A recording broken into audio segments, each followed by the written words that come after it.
Marcus Aurelius Maximus, a battle-hardened Roman centurion, receives urgent orders to deliver a military dispatch to Villa Claudius.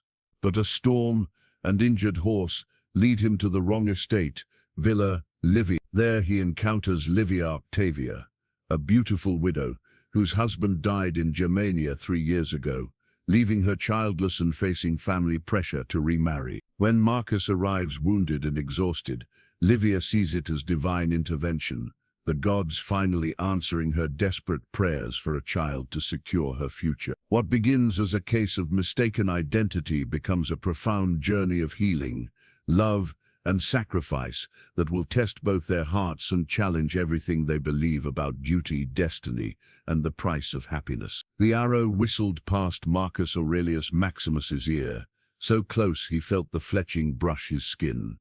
Another pierced his horse's flank, sending the beast into a panicked gallop through the darkening forest. "Germanic bastards," Marcus cursed, clutching the leather dispatch pouch tighter against his chest.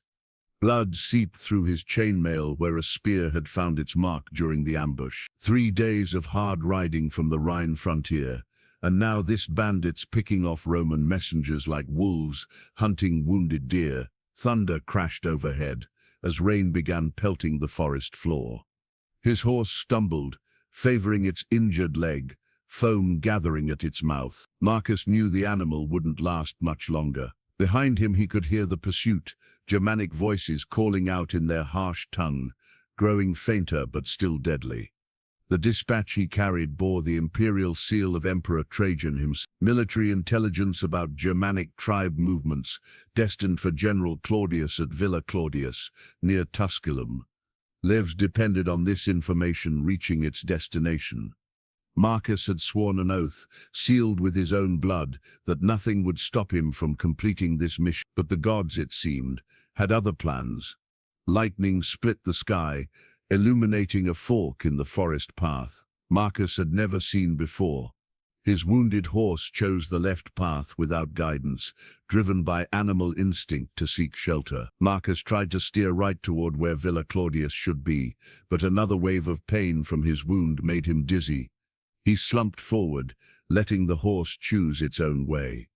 The storm intensified. Rain lashed his face like tiny daggers, washing the blood from his wounds, but doing nothing to ease the burning pain. His vision blurred. The leather pouch containing the dispatch felt impossibly heavy against his chest, like carrying the weight of the entire empire. "Just a little farther," he whispered to his struggling mount. "We can make it. We have to make it." But Marcus's words were lost in the howling wind.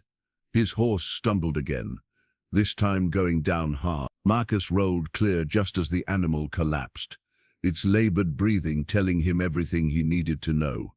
The faithful beast that had carried him from Gaul to Germania and back again would go no farther. Marcus struggled to his feet, swaying. The forest spun around him like a child's top. Blood loss and exhaustion were taking their toll.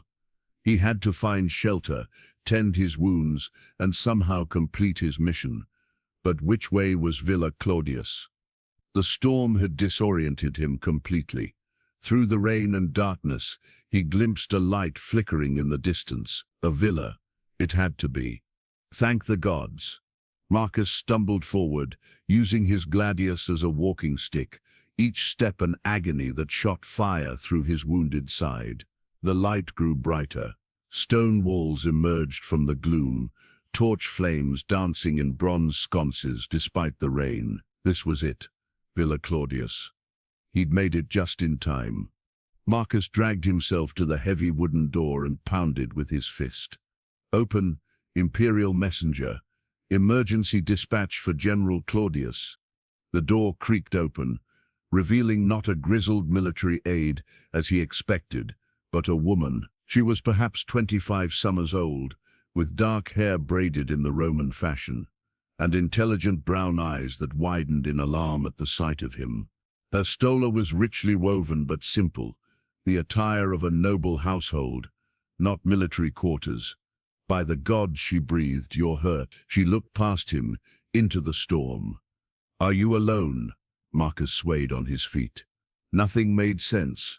Where were the general's staff? The military guards? I need to see General Claudius. Urgent dispatch from Emperor Trajan himself. The woman's face filled with confusion. General Claudius, sir. There's no general here. This is Villa Livia. She stepped forward as Marcus began to collapse. You're at the wrong estate. The leather dispatch pouch slipped from Marcus's numb fingers as darkness claimed him. His last conscious thought was a prayer to Mars, god of war. He had failed in his sacred duty. But as Livia Octavia caught the falling soldier and called for her servants, she whispered her own prayer to Venus, goddess of love and fertility. For 3 years she had prayed for a sign, for intervention, for hope. Now, as if delivered by the storm itself, a powerful Roman soldier had arrived at her door. Cassia, Helena. Quickly, she called to her servants, "Help me get him inside. The gods have sent him to us." Thunder roared approval across the darkening sky. Marcus drifted in and out of consciousness for 3 days, his fevered dreams filled with Germanic war cries and the weight of imperial duty pressing down on his chest like a stone. When he finally opened his eyes fully, the first thing he saw was Livia's face hovering above him, concern etched in every line. "You're awake," she said softly, setting down a clay bowl of steaming broth. "Thank the gods, your fever broke during the night." Marcus tried to sit up, but winced as pain lanced through his side. The room spun slightly before settling into focus. This wasn't a military infirmary. The walls were painted with delicate frescoes of gardens and nymphs, and the bed beneath him was softer than anything he'd experienced in 15 years of military service. Where am I?" His voice came out as a croak. "Villa Livia, near Tusculum. You collapsed at my door 3 nights ago." Livia helped him drink water from a silver cup. "You were delirious with fever. Kept calling out about a General Claudius and some urgent dispatch." Marcus's hand flew instinctively to his chest, but found only bandages beneath a soft sleeping tunic. Panic seized him. "The pouch, where's the dispatch pouch?" "Safe," Livia assured him quickly. "I have it secured in my private chambers. The imperial seal is intact." She studied his face carefully. "You said you were looking for General Claudius." "There's no military installation here, soldier. The nearest garrison is at Tusculum, 10 miles south." Marcus closed his eyes, trying to piece together his fragmented memories. The storm, the wrong path, the collapsed horse. He had somehow taken a wrong turn in the forest and ended up at the wrong villa entirely. "How long have I been here?" 3 days. I sent word to Tusculum that a Roman soldier was recovering here. But she hesitated. The storm washed out the bridge on the main road. No one can travel until repairs are made. A convenient lie, though Marcus didn't know it. The bridge was perfectly intact, but Livia had bribed the messenger to say otherwise, buying herself precious time. She told herself it was for Marcus's health. Moving him too soon could reopen his wounds. "I have to go." Marcus struggled to rise again. "The dispatch, it's urgent military intelligence. Every day I delay could cost lives." "You can barely sit up without help," Livia said firmly, pressing him back down. "Your wound was deep. If you tear it open now, you could bleed to death before reaching the road." She smoothed the blanket over him with gentle hands. "Rest, heal. The Empire has survived without this one dispatch for 3 days. It can survive a few more." Despite his warrior's training, Marcus found himself relaxing under her ministrations. When had anyone last cared for him like this? In the legions, wounded soldiers were patched up quickly and sent back to duty or invalided out if too badly hurt. There was no time for gentle hands or concerned faces. "What's your name?" he asked. "Livia Octavia." She settled into a chair beside the bed, picking up a piece of embroidery. "And you're Marcus Aurelius Maximus. I found your military identification among your effects. You know my rank? Centurion of the 1st Cohort, 5th Legion." Her voice carried a note of respect. You've served with distinction in Dacia and Germania. Your decorations tell quite a story. Marcus was surprised she could read military insignia so accurately. Most civilian women knew little of such things. You seem well versed in military matters. A shadow passed over Livia's face. My late husband was a tribune, Lucius Octavian. He fell at the Battle of Teutoburg Forest 3 years ago. I knew Lucius, Marcus said quietly. He was a good officer, brave. I was sorry to hear of his loss. Tears welled in Livia's eyes, but she blinked them back. He spoke of you once in his letters, said there was no finer soldier in the legions. She set down her embroidery and looked at him directly. Is it strange that I should feel the gods brought you here? On the anniversary of his death, no less. Marcus frowned. Anniversary 3 days ago marked exactly 3 years since the battle, where he fell. I was praying that night, praying for a sign, for guidance about my future. She stood and walked to the window, gazing out at the peaceful villa ground, and then you appeared at my door like something out of legend. The pieces were falling into place in Marcus's mind, though he didn't like the picture they formed. A childless widow, under pressure to remarry, a mysterious soldier, arriving at precisely the right moment. He had heard stories of desperate women who believed they could manipulate fate itself. Livia, he said carefully, what exactly were you praying for? She turned back to him, and in her eyes he saw a vulnerability that cut straight to his heart. The Octavian family has been patient with me, but patience has limits. They want an heir to carry on Lucius's name. If I can't provide one, she shrugged helplessly, they'll choose a husband for me, someone who can. And you think the gods sent me to give me a son? The words hung in the air between them like an incantation. I know how it sounds, but Marcus, I've made offerings at every temple from here to Rome. I've consulted the oracles, performed every ritual. Nothing. And then you arrive, wounded and alone, on the very night I was begging Venus for intervention. Marcus felt a chill that had nothing to do with his wounds. This woman, beautiful, intelligent, kind, was looking at him not as a person but as an instrument of divine will, a means to an end, no matter how sweetly she might dress it up. And not some sacred bull brought for sacrifice, he said more harshly than he intended. I'm a Roman soldier with duties and obligations. The moment I'm well enough to travel, I leave. Hurt flashed across Livia's features before she composed herself. Of course, I didn't mean to imply, she smoothed her stola nervously. I only thought perhaps the gods work in mysterious ways. Perhaps your delay here serves both our purposes. My purposes don't include siring bastards for convenient widows. The words came out crueler than Marcus meant them. He expected anger, tears, perhaps banishment from her villa. Instead, Livia simply nodded slowly. You're right to be suspicious, she said quietly. You don't know me. You don't owe me anything. She moved toward the door, then paused. But Marcus, I want you to know something. When I saw you collapsed at my door, bleeding and alone, my first thought wasn't about my own problems. It was fear that you might die before I could help you. She left him alone with that thought and a bowl of cooling broth. Marcus stared at the ceiling, fighting conflicting emotions. Duty demanded he leave immediately, wound or no wound. The dispatch he carried could affect the entire German frontier. Every hour of delay potentially cost Roman lives, but when he closed his eyes, he saw Livia's face as she tended his wounds, not scheming or manipulative, just genuinely concerned for his welfare. He thought of her gentle hands changing his bandages, her voice soft with worry during his fever dreams.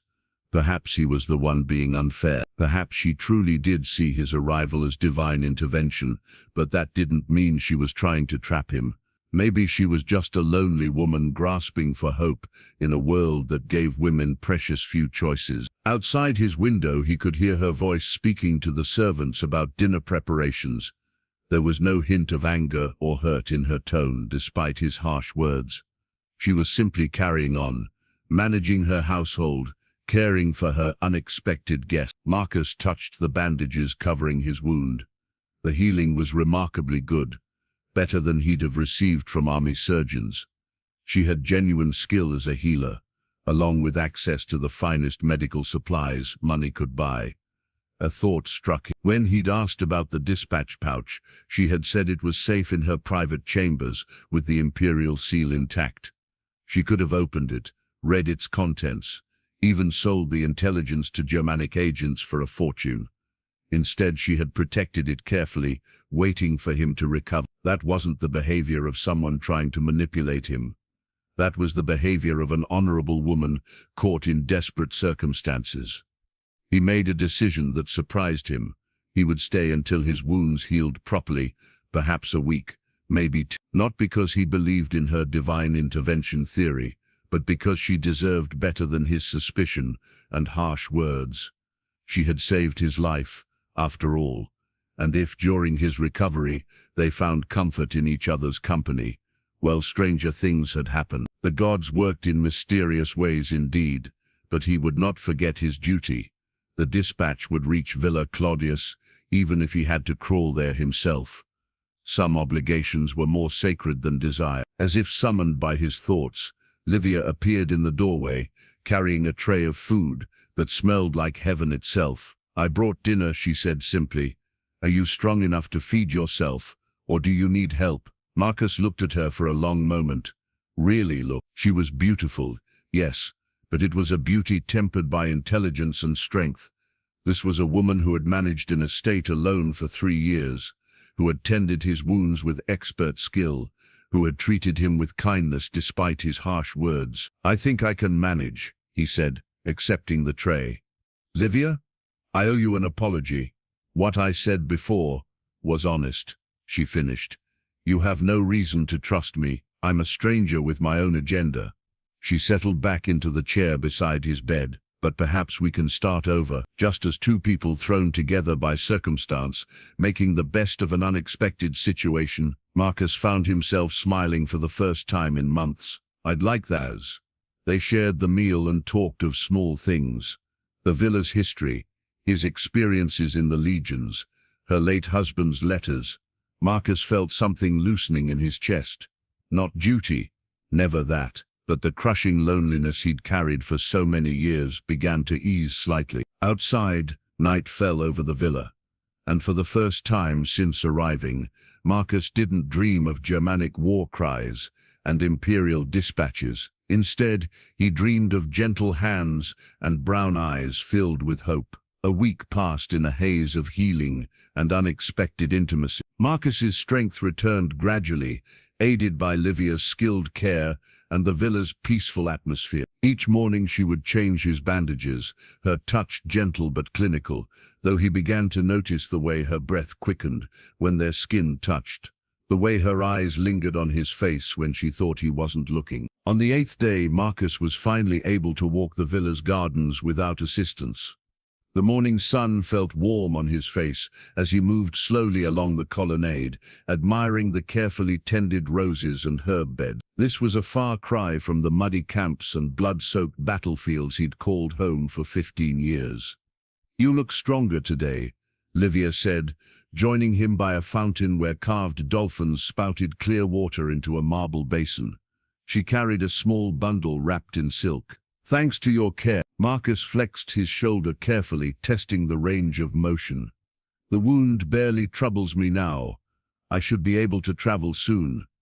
He saw her smile falter slightly before she recovered. "Of course. Your duty calls." She held out the silk bundle. "I thought you might want this back." Inside was his pugio, his military dagger, along with his centurion's vine staff and the oak leaf crown he'd earned for saving a fellow soldier's life in Dacia. All had been carefully cleaned and polished.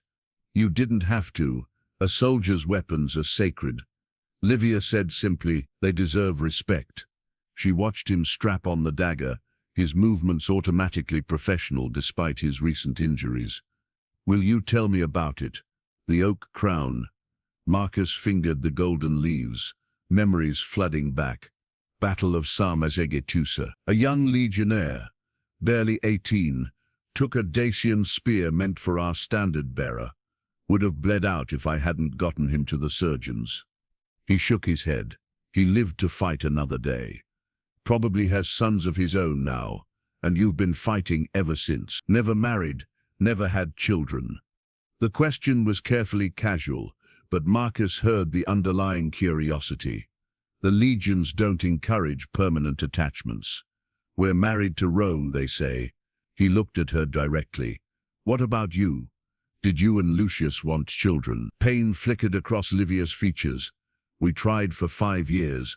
I consulted every physician from here to Alexandria, performed every fertility ritual known to the gods. Nothing. She sat on the fountain's edge, trailing her fingers in the water. Lucius never blamed me, but I could see the disappointment in his family's eyes. An Octavian wife who couldn't produce an Octavian heir, and now they pressure you to remarry. Marcus Octavius, Lucius's brother, has made it clear my widow's rights are temporary. Her voice hardened with anger. He has a candidate in mind. Gaius Brutus Mercator, 53 years old, already has 3 wives and 7 children, but he needs political connections. She laughed bitterly. I would be a broodmare with a dowry, nothing more. Marcus felt a surge of protective anger that surprised him. Surely you have legal rights. In theory, yes. In practice, she shrugged. I'm a woman without male protection. The Octavians control my late husband's estate, my inheritance, even this villa. They've been patient because forcing me into marriage too quickly would look bad, but patience has limits. They walked in comfortable silence toward the villa's scriptorium, where Livia kept her personal library. Marcus was impressed by the collection scrolls of poetry, philosophy, history, even technical treatises on agriculture and medicine. You read extensively, he observed, examining a copy of Virgil's Aeneid. Books were my companions during the lonely years after Lucius died. Livia pulled out a scroll and unrolled it carefully.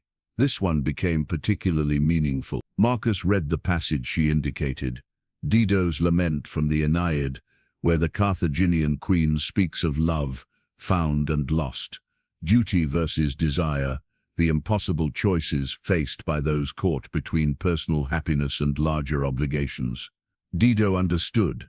Livia said quietly, she loved Aeneas, but duty to his destiny took him away. Sometimes I wonder if all great loves are doomed by duty. The words hung in the air between them, heavy with unspoken meaning. Marcus found himself thinking of his own duty, the dispatch still hidden in Livia's chambers, the mission that would eventually call him away from this peaceful interlude. Perhaps, he said carefully, some duties can be postponed, if the circumstances warrant. Livia's eyes met his, hope and desire mingling in their depths. The bridge repairs will take at least another week, she said, though they both knew she could have it fixed in a day if she truly wanted. Your wound still needs tending. Yes, Marcus agreed, stepping closer to her. It does. When she reached up to touch his face, he didn't pull away. When her lips met his, soft and tentative at first, then with growing hunger, he kissed her back with 15 years of suppressed loneliness pouring out. They broke apart, breathing hard, awareness crackling between them like lightning. Marcus, she whispered, I need you to know this isn't just about my situation with the Octavians. What I feel for you, I know. He cupped her face gently. I feel it too. But even as they held each other, Marcus's eyes fell on a small shrine in the corner of the scriptorium. Statues of the household gods gazed down at them with marble eyes, and among them he recognized figures of Mars and Victoria, gods of war and victory, reminders that duty could not be forever denied. That night, they became lovers in truth. Livia came to his chamber after the household had retired, moving like a whisper through moonlit corridors. What happened between them was passionate but tender, desperate but careful, as if they both knew they were stealing time from fate itself. Afterwards, as Livia lay sleeping in his arms, Marcus stared at the ceiling and fought with his conscience. Every day he delayed increased the danger to Roman forces on the German frontier. The dispatch he carried contained troop movements, supply routes, intelligence that could save lives or lose battles depending on how quickly it reached its destination. But when Livia stirred and smiled at him in the darkness, when she whispered his name like a prayer, duty seemed a distant and cold master compared to the warm reality of the woman beside him. 3 more days passed in this stolen paradise. They walked the gardens at dawn, shared meals in comfortable intimacy, talked late into the night about dreams and fears, and the strange turns of fate that had brought them together. Marcus found himself laughing more than he had in years, while Livia seemed to glow with happiness. It was on the 4th night that everything changed. Marcus woke to find Livia's place beside him empty. Concerned, he rose and searched the villa, finally finding her in the atrium, kneeling before a shrine to Venus. She was praying softly in Latin, making offerings of wine and flowers. He was about to speak when her words stopped him cold. "Great Venus, goddess of love and fertility, I thank you for sending this man to me. Grant that his seed takes root in my womb, as his love has taken root in my heart. Let me carry his child, that I might be free of the Octavians' threats and secured in my own home." Marcus felt as if he'd been struck by lightning. All their tender moments, all the growing love between them. Had it all been manipulation after all? Was she simply a better actress than he'd given her credit for? But then he heard the rest of her prayer, spoken so softly he almost missed it. "And Venus, if it is your will that he must leave me for his duty, grant me the strength to let him go with love, rather than bitterness. Let me not become like Dido, destroyed by loss. Let me remember joy rather than sorrow." Marcus's anger dissolved as quickly as it had formed. This wasn't legitimation. This was a woman trying to reconcile her desperate practical needs with genuine emotions. She wasn't scheming to trap him. She was praying for the courage to release him if necessary. He stepped back into the shadows and returned to bed. But sleep eluded him. By dawn, he had reached a decision that surprised him with its clarity. When Livia returned to his chamber, he was waiting for her. "We need to talk," he said gently. She stiffened, perhaps sensing the change in his mood. "If this is about leaving, it's about staying." Marcus pulled her down beside him on the bed. "Livia, I heard your prayer last night." Color drained from her face. "Marcus, I can explain. You don't need to." He took her hands in his. "I understand your situation better than you know, and I want you to understand mine." He told her then about his childhood, born a bastard in the slums of Subura, sold to the legions at 14 to pay his mother's debts. How he'd clawed his way up through the ranks, through skill and determination, earning respect, but never belonging, never having a true home or family. 15 years I've served Rome," he said. 15 years of following orders, moving where I'm told, fighting wars for causes I barely understand. I've been loyal and dutiful and empty inside." He touched her face tenderly. "Until now, until you." Tears slipped down Livia's cheeks. "But your duty, the dispatch, will reach its destination. But perhaps not immediately." Marcus made his choice with the same decisive clarity that had served him in battle. "I'm requesting extended medical leave to recover from my wounds. A month, maybe 2. Time for us to see if what we have is real, or just 2 lonely people finding comfort. And if it's real," Marcus smiled, feeling lighter than he had in years, "then we'll face whatever comes together. The Octavians, the legions, the gods themselves if necessary." Livia threw her arms around him, sobbing with relief and joy. "I love you," she whispered against his neck. "Not for what you can give me, but for who you are." "And I love you," Marcus replied, meaning it completely. "Whatever happens, remember that." But even as they held each other and planned for a future together, neither could see the messenger riding hard toward Villa Livia. a messenger bearing news that would shatter their fragile happiness and force Marcus to choose between love and honor in the most impossible way. The stolen time was running out. The messenger arrived at dawn on Marcus's 20th day at Villa Livia, his horse lathered with sweat and foam. Marcus was in the garden practicing sword forms to regain his strength when he heard the thunder of hooves on the villa's stone courtyard. Something cold twisted in his gut, a soldier's instinct honed by years of war. No one rode that hard with good news. Marcus Aurelius Maximus, the rider called out, still mounted, his red military cloak marking him as an imperial courier. By order of General Claudius, you will report immediately. Marcus set down his practiced sword, his mind racing. How had they found him?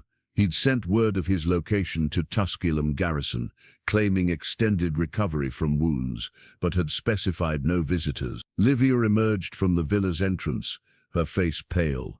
Behind her came Cassia and the other servants, drawn by the commotion. The messenger's hard eyes swept over them, dismissively before fixing on Marcus. Centurion, you were expected at Villa Claudius 18 days ago. General Claudius demands an explanation for the delay of critical intelligence.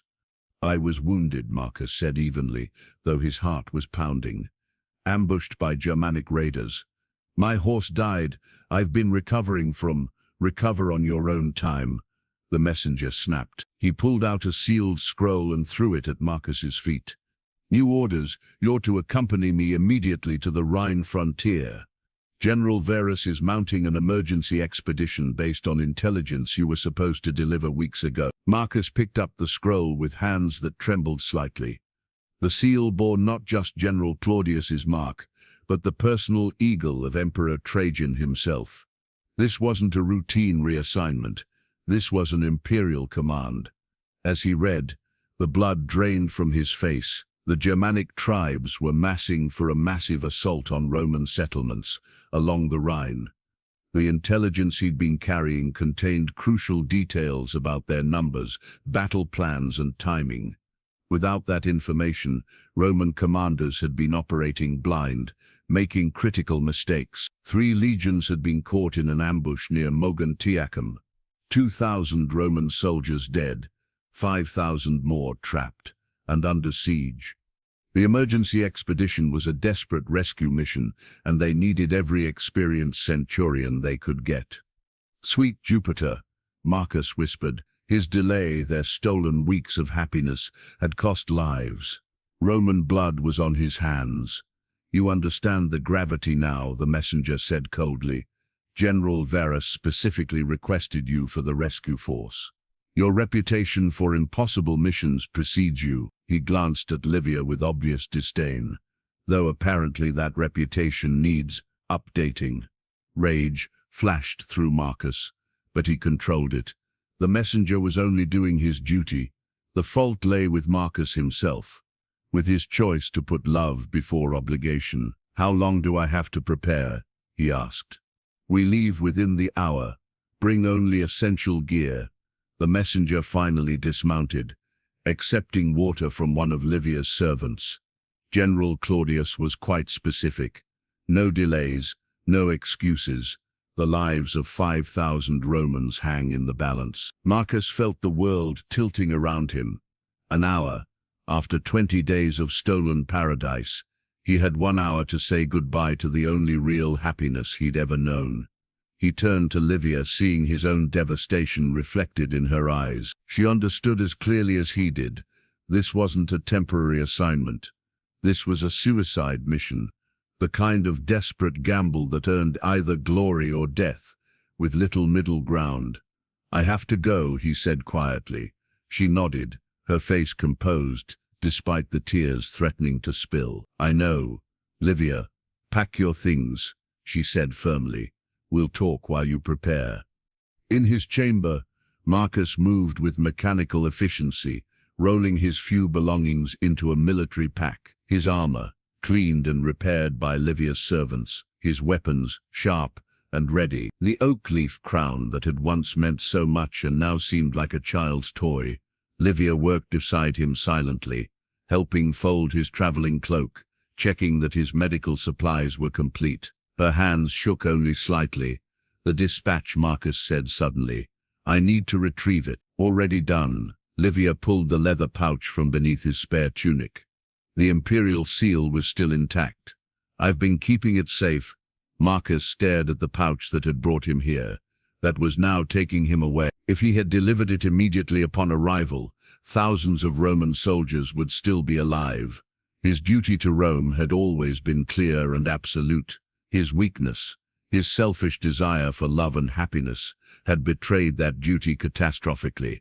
"This is my fault," he said heavily. "All those dead soldiers." "No." Livia's voice was fierce. "You were wounded, alone, nearly dead when you arrived. You did nothing wrong by taking time to heal. I took weeks, not days. We both know why.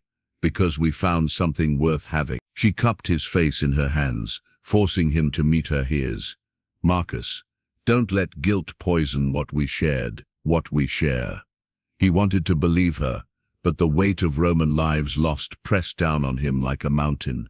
How could their love, however real, justify such a cost? "I may not come back," he said quietly. "These rescue missions, the odds aren't good." "I know." Her voice was steady, but tears finally spilled down her cheeks. "That's why we can't waste what time we have on regret." She pulled him down to her and kissed him with desperate intensity, as if she could somehow seal their love into his memory through will alone. When they broke apart, both were breathing hard. "If you do come back," she whispered, "I'll be here, waiting, for as long as it takes. And if I don't, then I'll remember every moment we had, every laugh, every touch, every word of love." She pressed something into his hands, a small silver amulet bearing the image of Venus. "Keep this with you. Let it remind you that someone loves you completely and without reservation." Outside they could hear the messenger calling impatiently. Time was up. Marcus strapped on his armor with practiced speed.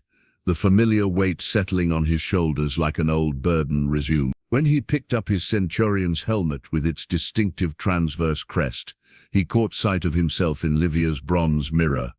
The man looking back was a Roman soldier again, hard, professional, ready for war. The gentle lover who had walked in gardens and laughed over shared meals might have been a dream, but the silver amulet pressed against his chest, warm from Livia's touch, proved it had been real. They walked to the courtyard together, neither speaking. The messenger was already mounted, his horse dancing impatiently. Marcus's own mount, a sturdy military gelding provided by the garrison, stood ready. "Centurion," the messenger barked, "we have a schedule to maintain." Marcus swung up into the saddle with fluid grace, muscle memory taking over. He was a soldier again, bound by duty and oath. But when he looked down at Livia standing in her courtyard, surrounded by servants who had become like family, he felt his heart breaking. "I love you," he said simply, not caring that the messenger could hear. "And I love you," Livia's voice carried clearly across the courtyard. "Come back to me, Marcus Aurelius Maximus. Come back home." Home. The word hit him like a physical blow. In 20 days, this villa had become more of a home than anywhere he'd lived in. 34 years of life.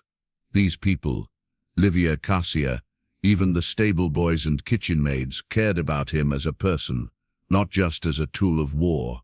But Rome called, and Marcus had sworn sacred oath. His personal happiness could not outweigh the lives of 5,000 trapped soldiers.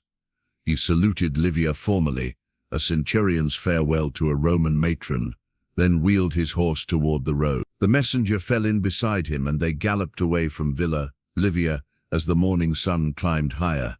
Marcus didn't look back. If he had, he would have seen Livia collapse to her knees in the courtyard, finally allowing her composed facade to crumble as she wept for the man she loved and might never see again.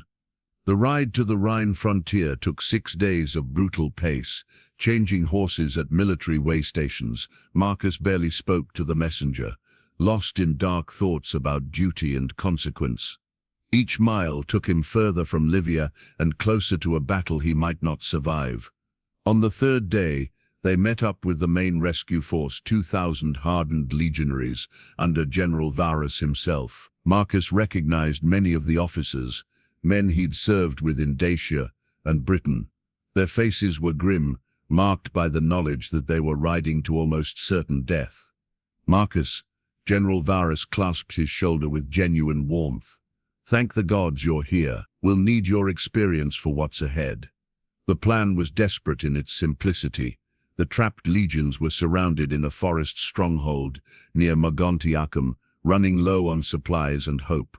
The Germanic tribes had them outnumbered 5-1, with more warriors arriving daily. A direct assault would be suicide, but Marcus specialized in impossible missions.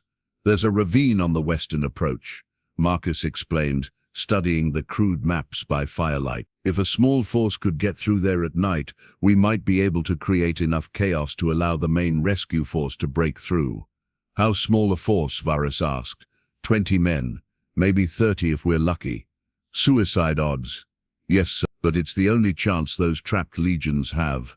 Varus nodded grimly. "Who leads this suicide mission?" Marcus met his general's eyes steadily. That night, as Marcus prepared his equipment for the infiltration mission, he found himself thinking not of glory or duty, but of Livia's face when he'd ridden away. The silver amulet seemed to burn against his chest, a reminder of love found and perhaps lost forever. If he died tomorrow, and he probably would, at least he would die having known what it meant to be truly loved. 20 days of happiness might be a poor trade for 34 years of emptiness, but it was something real to carry into whatever darkness awaited. Marcus whispered a prayer to Mars for strength and to Venus for protection, then settled down to wait for the mission that would likely be his last. In the distance, Germanic war drums echoed through the forest, like the heartbeat of some primordial beast. Tomorrow would bring blood and steel, and probably death, but tonight he could still remember the scent of roses in Livia's garden and the sound of her laughter echoing through marble halls. The night infiltration began under a moonless sky, with Marcus leading 29 volunteers through terrain that seemed designed by the gods to kill Romans. The ravine was treacherous, loose rock that could betray their position with a single misstep, thorny undergrowth that caught at armor and skin, and the constant threat of Germanic sentries, who knew these woods like lovers knew each other's bodies. Marcus moved like a ghost through the darkness, every sense heightened by years of survival. Behind him, his hand-picked team followed in perfect silence, men who trusted him enough to follow him into almost certain death. They were all volunteers, all veterans, all men with nothing left to lose except honor.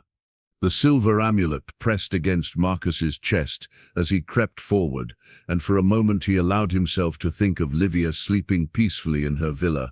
Was she dreaming of him? Did she know that her love had given him something precious to fight for? Not just Roman glory, but the hope of returning to something beautiful. A Germanic sentry appeared ahead, silhouetted against the stars. Marcus moved with deadly precision, his dagger finding the man's throat before he could cry out. One life taken to save thousands, the brutal mathematics of war. "Contact in 2 minutes, he whispered to his second in command. Gaius Brutus, not the politician who wanted to marry Livia, but a grizzled opsher from the Rhine legions. Remember, maximum chaos, minimum exposure. Get them looking the wrong way, then we extract fast. The trapped Roman camp was a pitiful sight when they finally reached the perimeter. 3 legions reduced to perhaps 1,500 effective fighters, surrounded by a sea of Germanic campfires that stretched to the horizon. The enemy outnumbered them 10-1 now, with more arriving every hour. Marcus's plan was elegantly simple. His team would attack the Germanic supply depot from the east, creating enough noise and confusion to draw their attention away from the main Roman force. Meanwhile, General Varus would punch through from the west with the rescue column. If everything went perfectly, they might save half the trapped soldiers. If anything went wrong, they would all die. "May the gods watch over us," Gaius muttered, gripping his gladius. "The gods," Marcus replied quietly, touching the amulet beneath his armor. "And those who love us." They struck at the darkest hour before dawn, when human vigilance was at its lowest ebb. Marcus's team hit the Germanic supply camp like a thunderbolt, setting fire to grain stores and weapon stockpiles.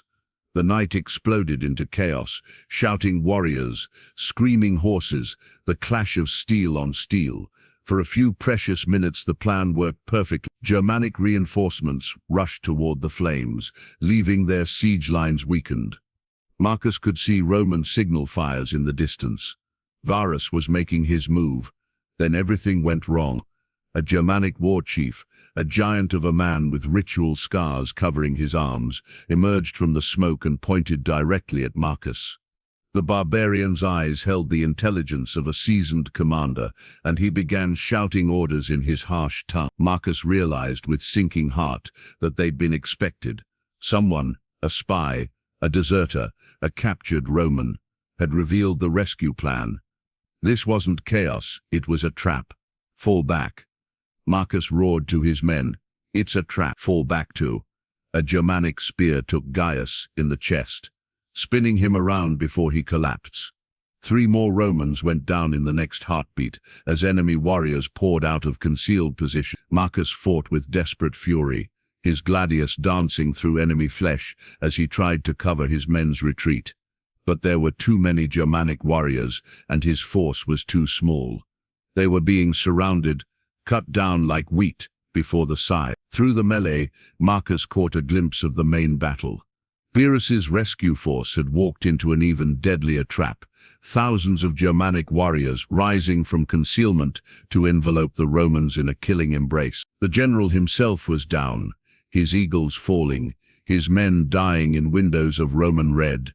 The entire rescue mission was collapsing into catastrophe. Centurion, one of his surviving men, called out, "We need to go. Now." Marcus looked around desperately. 8 men left out of 30. The supply depot was blazing merrily, but it meant nothing now. The Germanic trap was closing, and 5,000 Romans were about to die because he had delayed delivering crucial intelligence. All because he had chosen love over duty. But even as guilt threatened to paralyze him, Marcus felt the weight of the amulet against his chest. Livia's face flashed through his mind. Not accusing, not bitter, but filled with the love she had promised to remember regardless of what happened. She had told him not to let guilt poison what they shared. She had made him promise to come back to her if he could. Marcus made a soldier's decision with a lover's heart. "Break for the river," he shouted. "Stay low, stay fast, stay alive." They fought their way through the Germanic lines like men possessed, leaving a trail of enemy dead but taking losses with every step. By the time they reached the safety of Roman territory, only Marcus and 3 others remained alive. Behind them, the forest burned with the funeral pyres of 6,000 Roman soldiers. The debriefing was a nightmare of accusations and recriminations. Marcus sat in General Claudius's command tent, his armor blood-stained, and his soul heavy with defeat. The old general's face was grey with exhaustion and grief. 6,000 men, Marcus. 6,000 of Rome's finest, dead because we acted on incomplete intelligence. Claudius's voice was quiet, but it carried the weight of absolute judgment. Intelligence that should have reached us 3 weeks ago. Yes, sir. Marcus didn't try to make excuses. The facts spoke for themselves. Where were you during those 3 weeks? And don't tell me about recovering from wound. A hangnail wouldn't keep a centurion of your caliber from completing his mission. Marcus met his general's eyes steadily. I was at Villa Livia, near Tusculum. I was delayed by personal matters. Personal matters. Claudius's voice could have frozen wine. Personal matters that cost 6,000 Roman lives. Do you understand what you've done? Yes, sir. Do you? Claudius stood and began pacing. Those weren't just numbers in a casualty report, Marcus. Those were sons and fathers and brothers. Men with families waiting for them, wives who will never see their husbands again, children who will grow up fatherless. He stopped and stared at Marcus with burning eyes. All because you decided your personal happiness was more important than your sworn duty. Each word hit Marcus like a physical blow. He had tried to convince himself that his delay was reasonable, that a wounded soldier deserved time to recover. But the truth was darker and more selfish. He had stayed at Villa Livia because he had been happy there, happier than he had ever been in his life. And his happiness had killed 6,000 men. "Sir," Marcus said quietly, "I request permission to resign my commission." Denied. Claudius's response was immediate and final. "You don't get to escape your guilt that easily, Centurion. You're going to live with what you've done. You're going to serve Rome for the rest of your natural life, and every morning when you wake up, you're going to remember those dead soldiers." Marcus nodded. It was no more than he deserved. However, Claudius continued, "There is one mercy I can offer. Your actions during the rescue mission, futile though it was, showed the courage and skill that made you famous. You saved 3 men's lives when you could have saved your own skin." The general returned to his seat, looking suddenly old. "I'm recommending you for the Corona Civica for your actions in the field. A second oak crown to go with your first. A civic crown, the highest honor Rome could bestow for saving Roman lives in battle." The irony was bitter beyond words. He would be decorated for trying to rescue men who had died because of his own failures. "Sir, I don't deserve." "You don't deserve anything," Claudius cut him off. "But those 3 men you saved have families too. Their wives and children deserve to know their sacrifice meant something." He pulled out a scroll and began writing. "You're being transferred to the Britannia frontier, a cohort command on Hadrian's Wall, cold, miserable, and very far from personal temptations." Marcus understood. He was being exiled to the edge of the world, where he could do his duty without the distraction of love or happiness. It was a living death sentence, cushioned only by rank and honor. "When do I leave, sir?" "Tomorrow morning. You'll have 1 day to settle your affairs." Claudius's expression softened slightly. "Marcus, I've known you for 15 years. You've been one of Rome's finest soldiers. Don't let this one failure, however catastrophic, destroy everything you've accomplished." But as Marcus saluted and left the command tent, he knew that nothing would ever be the same. The weight of 6,000 dead Romans would follow him for the rest of his life, and the love he had found with Livia was now poisoned by the knowledge of what it had cost. He had one day to return to Villa Livia, to see her face one more time, and to somehow find the words to say goodbye forever. The silver amulet felt cold against his chest as he rode south through the gathering dusk, carrying news that would break both their hearts. Marcus arrived at Villa Livia near midnight, his horse exhausted from the brutal pace. The villa was dark except for a single oil lamp burning in the atrium. Livia signaled that she was waiting, hoping, praying for his return. She ran to him the moment he dismounted, throwing her arms around him with desperate joy. "Thank the gods," she whispered against his neck. "I felt it in my heart. You were in terrible danger, but you survived. You came back." "Livia." Marcus gently disentangled himself from her embrace, his face grim in the lamplight. "We need to talk." She saw it immediately, the weight of failure and guilt crushing down on him, the way his shoulders sagged as if bearing an invisible burden. Her joy faded into concern. What happened? He told her everything. The trap, the slaughter, the 6,000 Roman dead, his transfer to Britannia, and what it meant, permanent exile from everything he had come to love. When he finished, Livia was weeping silently, tears streaming down her face. "It's my fault," she whispered. "I kept you here. I made you choose between love and duty. And people died because, no." Marcus cupped her face gently, wiping away her tears. "The choice was mine. The guilt is mine. You gave me the greatest happiness I've ever known, and his voice broke. I let that happiness blind me to my responsibilities." They held each other in the darkened atrium, 2 people whose love had come at too high a price. Outside, the night wind rustled through the garden, where they had walked and laughed and planned a future that would never come to pass. "How long do we have?" Livia asked. "Until dawn. Then I leave for Britannia. Forever." Marcus nodded, not trusting his voice. Livia was quiet for a long moment, her mind working through the implications. Then she straightened with sudden resolve. Then we have tonight. One last night together. Livia, no. Her voice was fierce. I won't let guilt and duty steal even this from us. Those men are dead, and nothing we do now can change that. But we're alive, and we love each other, and we have a few hours left. She took his hand and led him toward her chambers. Don't make their sacrifice meaningless by refusing to accept the love they died for. In her bed they made love with desperate intensity, as if they could somehow compress a lifetime of happiness into a single night. Afterwards they lay entwined in the darkness, memorizing the feel of each other's skin, the sound of each other's breathing. I have something to tell you, Livia said quietly. Something I discovered 3 days ago. Marcus felt her tension and raised himself on one elbow to look at her face. What? I'm carrying your child. The words hit him like a thunderbolt. A child. Their child. The son or daughter Livia had prayed for, conceived in love and now growing in her womb. Are you certain? As certain as any woman can be. She placed his hand on her still flat belly. Our baby, Marcus. Created from love, not duty or politics. Joy and despair warred in Marcus's heart. A child. Something he had never dared hope for, never thought he wanted. But now, knowing that part of him would live on in this woman he loved, the loss felt unbearable. The Octavians will accept the child as legitimate, he asked. They'll have to. I'm still legally a widow in the proper mourning period. Any child born now could theoretically be Lucius's, conceived just before his death.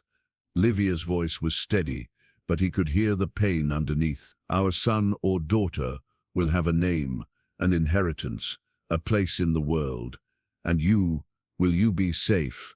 Safer than I've been in 3 years. A widow with a male heir has rights even the Octavians must respect. She turned in his arms to face him. Marcus, this child will be loved and protected. You don't need to worry about us. But Marcus was already thinking like a father, calculating threats and protections. I have savings, military pay from 15 years of campaigns. I'll arrange for it to be transferred to you. And my decorations, my awards. They have value. Sell them if you need to. Keep your honors, Livia said firmly. They're part of who you are. Our child should know their father was a hero. A hero? Marcus laughed bitterly. I'm the man whose selfishness killed 6,000 Romans. You're the man who saved 3 Roman lives at the cost of his own happiness. Livia countered. You're the man who chose love when it was offered, and duty when it called. You're the man I love. Marcus Aurelius Maximus. That's who our child's father will be. They talked until the stars began to fade, making plans for a future they wouldn't share. Marcus would send letters when he could, money when possible. Livia would raise their child to know honor and courage, to understand that sometimes love meant sacrifice. As dawn approached, they rose and dressed with the solemnity of priests, preparing for sacrifice. In the courtyard, Marcus's horse waited with supplies for the long journey north. The household servants gathered to see him off, their faces sad but understanding. Cassia pressed a package of food into his hands. For the journey, centurion, may the gods watch over you. Other servants added their own gifts, a warm cloak, a sharpened dagger, small tokens of affection from people who had come to care for him. Marcus was moved by their kindness. These simple people who asked nothing from him, but had given everything. Finally, only Livia remained. They stood facing each other in the growing light, trying to find words for the impossible. I'll think of you every day, Marcus, every sunrise, every sunset. I'll imagine you in the garden with our child, teaching them about honor and love. And I'll tell them stories about their father, Livia replied. How brave he was, how gentle, how much he loved us both. She pressed something into his hand, a small scroll sealed with her personal mark. Don't read this until you reach Britannia. It's a reminder of what you're fighting to protect. Marcus tucked the scroll inside his armor, next to the silver amulet that had never left his chest. Then he kissed her, one last time, gentle, tender, full of all the love they couldn't speak aloud. "Goodbye, Livia." "Not goodbye," she corrected firmly. "Until we meet again, in this life or the next." Marcus mounted his horse and rode away from Villa Livia as the sun climbed over the eastern hills. This time he did look back, seeing Livia standing in her courtyard with one hand pressed to her belly, the other raised in farewell. It was the last time he would ever see her alive. 5 years passed like a slow death on Hadrian's wall. Marcus commanded the 3rd cohort of the 20th Legion, 600 men guarding 80 miles of stone and mortar that separated civilization from the painted barbarians of Caledonia. The work was brutal, the weather harsher, and the isolation complete. But every morning at dawn, Marcus would climb to the wall's highest tower and read Livia's letter, the scroll she had given him that final morning. Her words had sustained him through 5 winters of howling wind and bitter cold.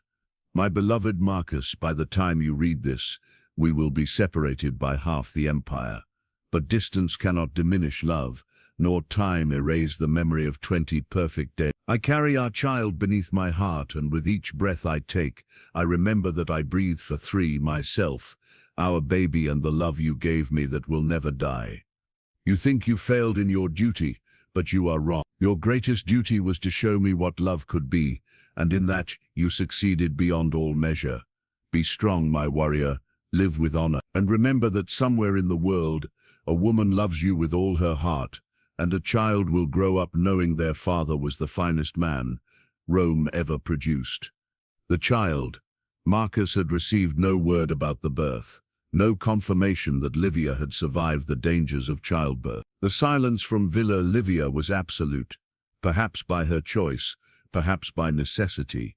Marcus told himself that no news was good news, that Livia was simply protecting their secret by severing all contact. But the not knowing gnawed at him like a wound that wouldn't heal. He threw himself into his duties with grim determination. The Caledonians were fierce fighters, and barely a month passed without raids across the wall. Marcus led from the front in every battle, earning his men's loyalty through shared danger and his superiors' approval through tactical brilliance. 3 times he was offered transfer to more prestigious postings. 3 times he refused. Hadrian's wall had become his penance, his monastery of stone and steel, where he atoned for the sin of putting love before duty. His men respected him, but found him distant, almost ghostly. He never drank with them, never shared in their crude jokes or complaints about the cold. When not on duty, he could be found on the wall's ramparts, staring south toward Rome, with the expression of a man looking toward paradise from the gates of Hades. The centurions lost something precious. His opsher, a grizzled Gaul named Brennus, would tell new recruits, "Don't know what, but it's eating him alive. Best soldier on the wall, but there's no joy left in him." The letters Marcus sent south were few and formal. Reports to his superiors, arrangements for his military pay to be deposited with a banking house in Rome. He never wrote to Villa Livia, though he started dozens of letters he never sent. What could he say? That he missed her every waking moment, that he dreamed of her voice and woke up calling her name, that he would trade his immortal soul for one more day in her garden. The words always seemed inadequate, so the letters remained unwritten. The messenger arrived on a bitter February morning in Marcus's 5th year of exile. The man wore the travel-stained cloak of a civilian courier, not military colors, and he seemed reluctant to deliver his news. "Centurion Marcus Aurelius Maximus?" he asked, though Marcus's scarred face and centurion's crest made identification obvious. "That's me." The messenger pulled out a sealed scroll with obvious reluctance. "I'm instructed to wait for your reply, sir." Marcus broke the seal, expecting routine correspondence from Rome. Instead, he found a letter from Gaius Octavius Mercator, not the politician who had wanted to marry Livia, but a banker in Rome who specialized in inheritance law. Honorable Centurion, it is my sad duty to inform you of the death of Livia Octavia, widow of Tribune Lucius Octavius. She succumbed to a fever on the Ides of Februarius after a brief illness. In accordance with her final testament, I am directed to inform you that she bore a son in the 7th month after your departure from her villa. The child, named Marcus Livius Octavius, is healthy and has been formally acknowledged by the Octavian family as legitimate heir. The world tilted around Marcus. The scroll fell from his numb fingers as he gripped the stone parapet to keep from collapsing. Livia was dead, and he hadn't even known she was ill. But she had borne their son, Marcus Livius Octavius, carrying both their names in the Roman fashion. Their child lived, even though she was gone forever. With shaking hands, Marcus retrieved the letter and read the rest. The Lady Livia left specific instructions regarding her son's upbringing. He is to be educated as befits a Roman nobleman, with particular emphasis on military history and the careers of distinguished soldiers. She commissioned a bronze tablet to be placed in the boy's nursery, bearing the inscription, "Your father was Marcus Aurelius Maximus, centurion of Rome, winner of 2 civic crowns, the bravest and most honorable man who ever lived." She wished the child to know his true parentage, though publicly he remains an Octavian heir. Additionally, she left instructions that upon his 18th birthday, young Marcus is to receive a sealed letter she wrote in the final days of her life. She would not tell me its contents, saying only that it would help him understand the choices his parents made for love. I am further instructed to inform you that Livia died peacefully, speaking your name with her final breath. Her last words were, "Tell him I kept my promise. Tell him love is stronger than death." Marcus read the letter 3 times before the full meaning penetrated his grief-stunned mind. Livia was gone, but she had kept their love alive through their son. She had ensured the boy would know his true father, would understand that he was conceived in love rather than duty, and she had died speaking his name. The messenger cleared his throat nervously. "Sir, is there a reply?" Marcus forced himself to focus. "Tell Gaius Octavius Mercator that I acknowledge the boy as my son. Whatever funds he needs for the child's education and care, draw them from my military accounts."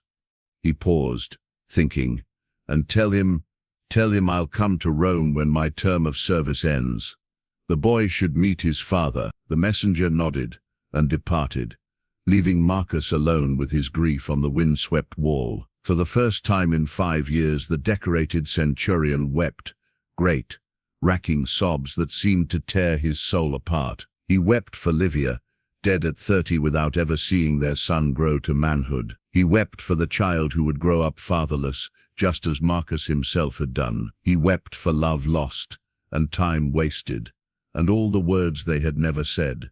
But slowly, through the grief, another feeling began to grow: purpose. For 5 years he had been a dead man walking, going through the motions of duty, without passion or hope. Now he had something to live for again, not his own happiness, but his son's future.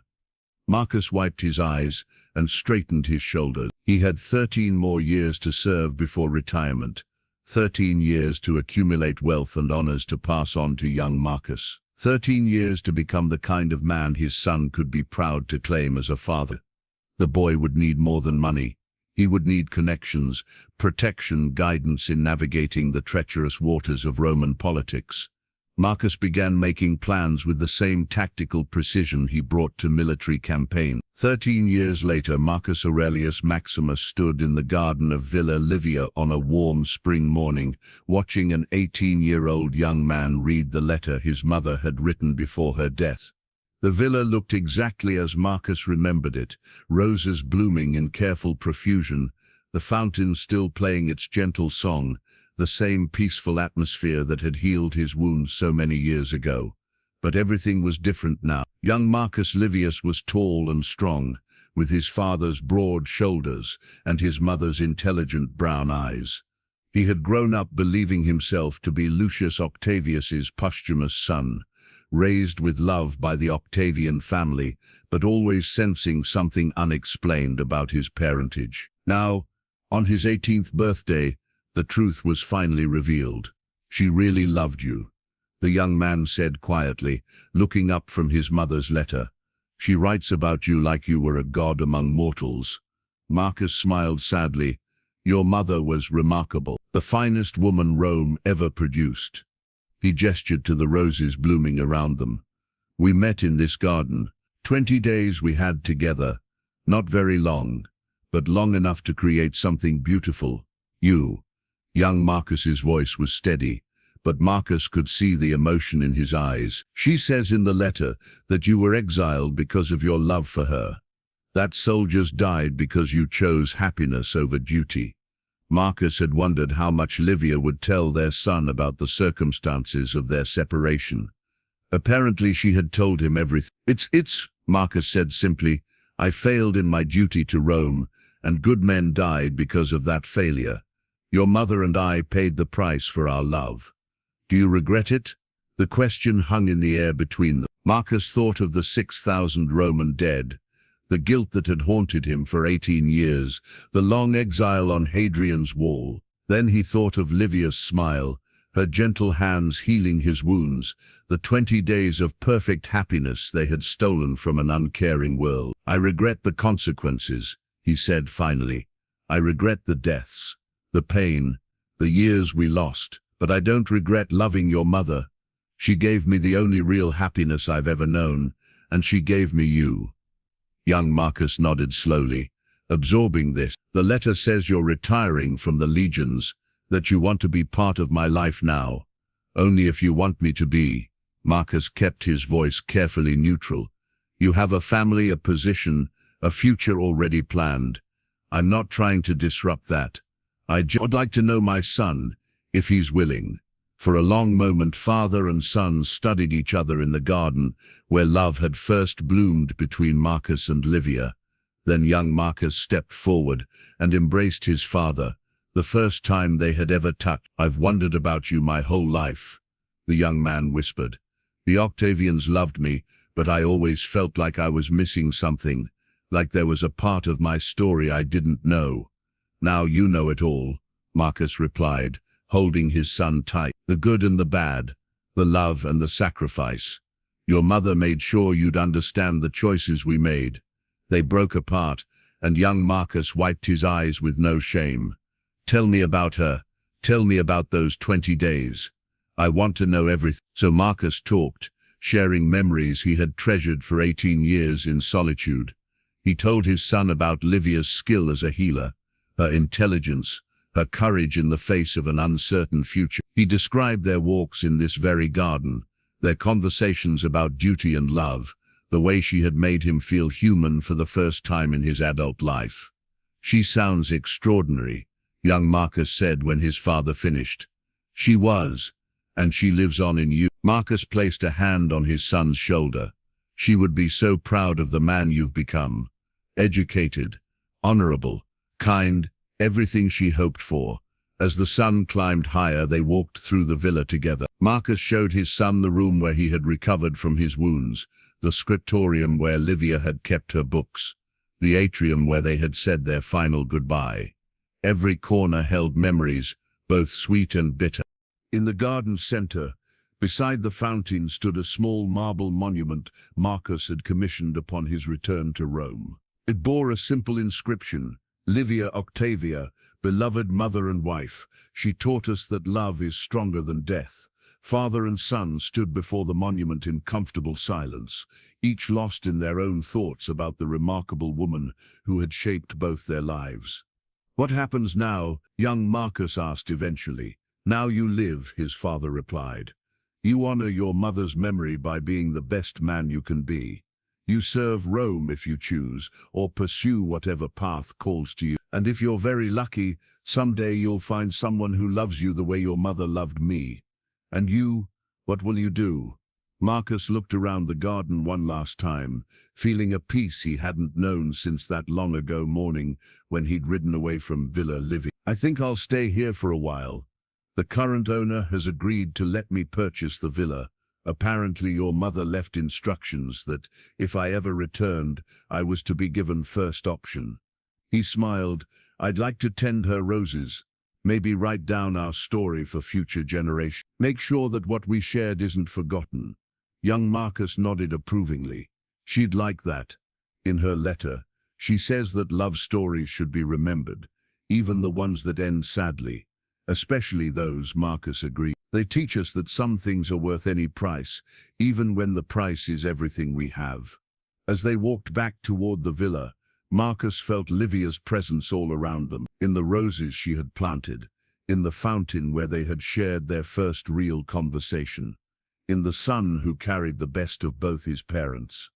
Death had claimed her body, but love had made her immortal. That night, Marcus sat alone in the room where he had once been her lover, writing the first words of what would become his memoir. He wanted to capture every detail of their 20 days together, every word and touch and moment of joy they had shared. Future generations would read about the centurion who chose love over duty, and the widow who believed the gods had sent her a miracle.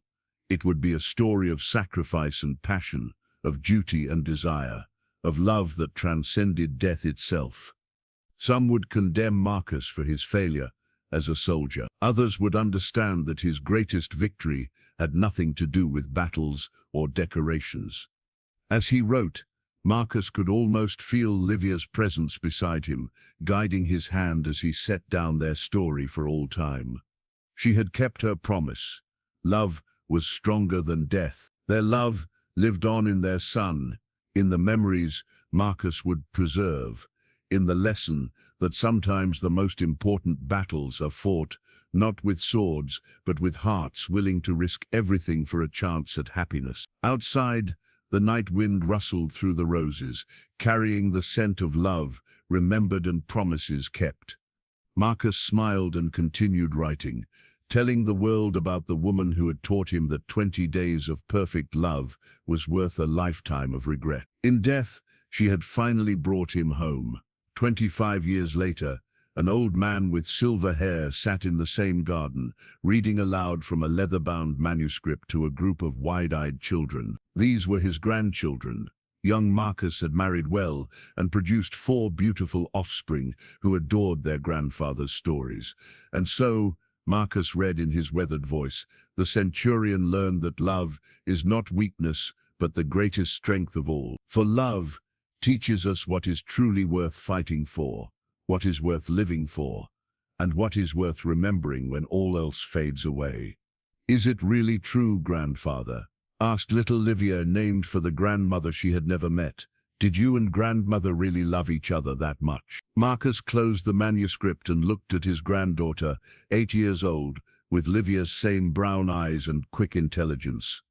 Every word, little one, every single word. Tell us again about the roses, demanded Marcus the youngest, barely 5 and fascinated by any story involving gardens and magic. Another time, their grandfather promised.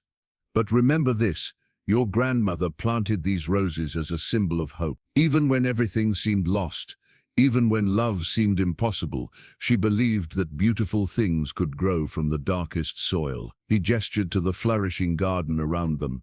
Look how right she was. As the children ran off to play, Marcus remained in his chair, surrounded by the roses that bloomed more beautifully each year. Soon he would join Livia in whatever realm awaited beyond death. But their love story would live on in their descendants, in the villa that had become a shrine to enduring passion, in the manuscript that told future generations about the power of love to transform even the darkest moments into something beautiful. The silver amulet still hung around his neck after all these years, warm with the memory of Livia's touch. Soon, very soon, he would see her again. And this time, no duty would call him away. No empire would demand his service. This time, they would have eternity. Marcus smiled and closed his eyes, feeling the afternoon sun warm on his face and the scent of roses carrying him toward dreams of brown eyes and gentle hands and love that had conquered death itself. The story was ending where it began, in a garden full of roses, with love triumphant over every obstacle the world could devise. Some victories, Marcus had learned, were worth waiting a lifetime to claim. This completes the emotional journey of Marcus and Livia, a love story that spans decades, exploring themes of duty versus desire, the price of happiness, and the ultimate triumph of love over death itself. The ending brings viewers full circle while providing the heart-wrenching emotional conclusion you requested, showing how their love lives on through their son and grandchildren, making their sacrifice meaningful and their story eternal. Inside Villa Livia's warm atrium, servants scurried about lighting oil lamps and stoking the hypercaust heating system. Livia knelt beside the unconscious soldier, carefully examining his wounds by lamplight. The spear thrust to his side was deep, but clean.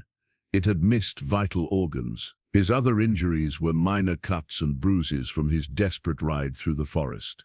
"Shall I send word to the garrison at Tusculum, Domina?" asked Cassia, her elderly head servant. "Let them know one of their soldiers is here." Livia hesitated, her fingers tracing the edge of the leather dispatch pouch. She could see the imperial seal clearly. This was indeed an important military messenger.